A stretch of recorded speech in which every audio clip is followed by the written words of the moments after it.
Tom Casey here, and we're talking about why mechanical equipment, pipes, ducts, units sweat or condensate. And we've been talking about the causes, and we're going to talk in this video about the lack of airflow or insufficient airflow. Sometimes you'll heard it called low flow. When airflow across an air conditioning system is reduced, so is the evaporator coil or the cooling coil's temperature.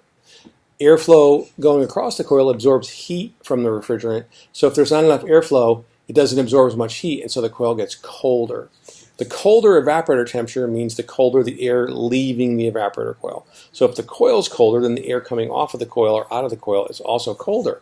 That ends up overcooling all the interior components and surfaces immediately after the coil. So the inside of the air handling cabinet insulation, the blower assembly, the blower wheel, the blower, the auxiliary heater, all those things, the supply plenum, all those get colder than they are designed to be, and certainly colder than dew point, so moisture can start to form.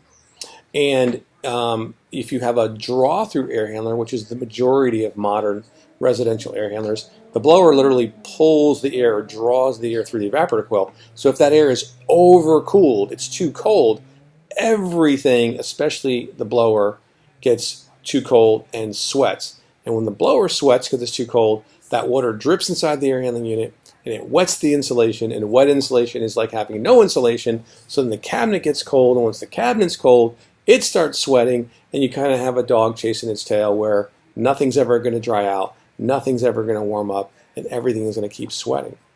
Also, when the cabinets are cold, due to this lack of airflow, one of the questions we have to ask ourselves is, what causes lack of airflow? Well, improper fan speeds, improper fan programs, dirty filters, overly restrictive filters like high-efficiency filters, a dirty evaporator coil, a dirty blower wheel, dirty ducts can cause the problem.